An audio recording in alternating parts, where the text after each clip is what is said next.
Hello children, today we are going to start a new chapter arithmetic progression of class 10th। तो चलिए सबसे पहले हम समझ लेते हैं कि अर्थमेटिक प्रोग्रेशन होता क्या है।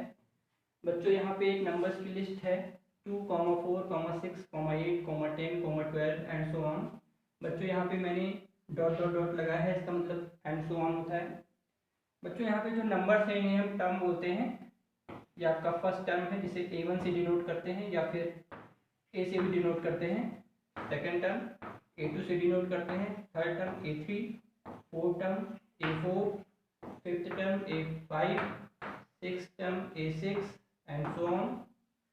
बच्चों यहाँ पे हम देख रहे हैं कि जो टर्म्स हैं वो अपने प्रीसीडिंग टर्म में एक फिक्स नंबर ऐड करके आए हुए हैं। जैसे 4 है वो अपनी प्रीसीडिंग टर्म यानी 2 में एक फिक्स नंबर 2 ऐड करके आया हुआ है। 6 अपने प्रीसीडिंग टर्म में 2 ऐड करके आया हुआ है। 8 अपने प्रीसीडिंग टर्म में 2 ऐड करके आया हुआ है। 10 अपने प्रीसीडिंग टर्म में 2 ऐड करके आया है। 12 अपने प्रीसीडिंग टर्म में 2 ऐड करके आया है एंड सो ऑन। बच्चों यहाँ हम देख रहे हैं जो टर्म्स हैं वो अपने प्रीसीडिंग टर्म में एक फिक्स नंबर जो कि 2 है वो ऐड करके आए हुए हैं। तो इस तरह के नंबर्स की लिस्ट को हम बोलते हैं अर्थमेटिक प्रोग्रेशन। ओके बच्चों, अर्थमेटिक प्रोग्रेशन दो तरह के होते हैं, एक इनफाइनाइट अर्थमेटिक प्रोग्रेशन या इनफाइनाइट एपी। इनफाइनाइट एपी जैसे अभी हमने पढ़ा था 2, 4, 6, 8, 10 एंड सो ऑन। बच्चों यहाँ देखिए ये टर्म्स अभी खत्म नहीं हुए हैं, चलते जा रहे हैं एंड सो ऑन है, तो इसलिए ये इनफाइनाइट एपी है। फाइनाइट एपी, फाइनाइट एपी जैसे 2, 4, 6, 8, 10। बच्चों यहाँ देखिए ये 10 पे खत्म हो गया है, इसके बाद टर्म्स नहीं है, तो ये आपका फाइनाइट एपी है। और इसमें जो ये 10 है इसको हम लास्ट टर्म बोलते हैं और एल से डिनोट करते हैं।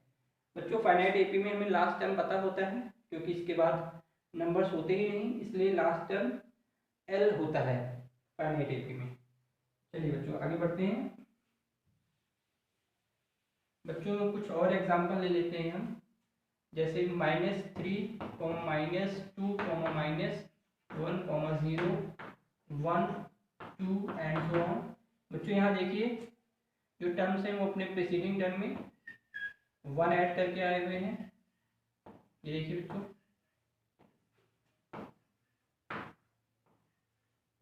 यहाँ देखिए बच्चों -2, -3 में 1 ऐड करके आया हुआ है। -3 + 1 -2 होता है।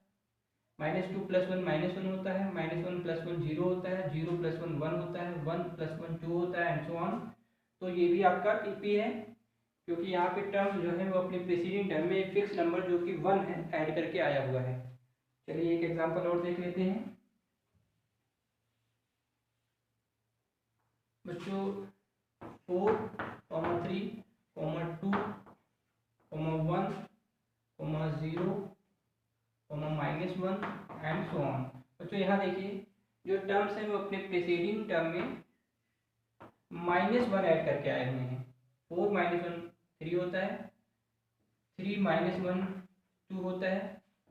2 - 1 1 होता है। 1 - 1 0 होता है। 0 - 1 -1 होता है एंड सो ऑन।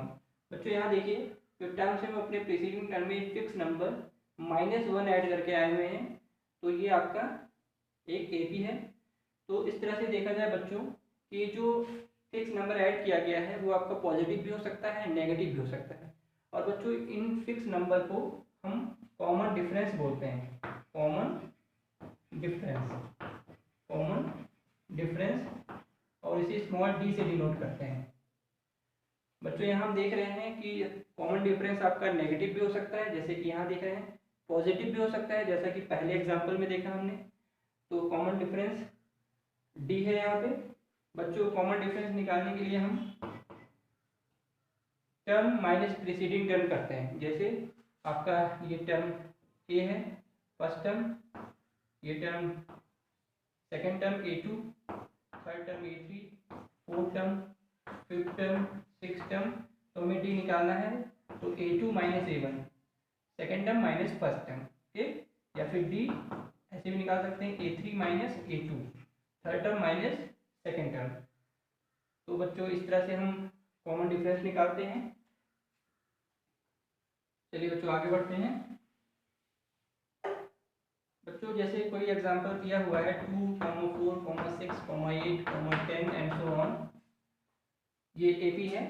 तो यहाँ पे बच्चों फर्स्ट टर्म यानी A1 आपका ए है, 2 है जो कि उसे ए से डिनोट करते हैं।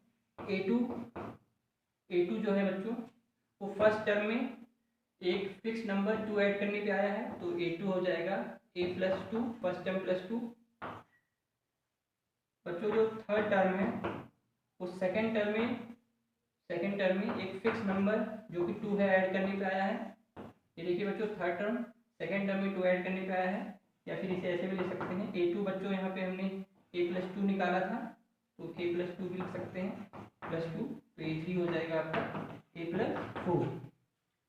तो ये बच्चों फर्स्ट टर्म आ गया A, second term A+2, third term A+4। इसी तरह से बच्चों फोर्थ टर्म हो जाएगा A+6, फिफ्थ टर्म हो जाएगा A+8, और बच्चों अगर हम nth टर्म निकालना चाहें तो an हो जाएगा A+n-1 इंटू d। तो बच्चों ये nth टर्म का फॉर्मूला है। तो बच्चों nth टर्म फाइंड करने का फॉर्मूला आपका मिल गया an = A+n-1 इंटू d। तो ये पहला फॉर्मूला आपको मिल गया है।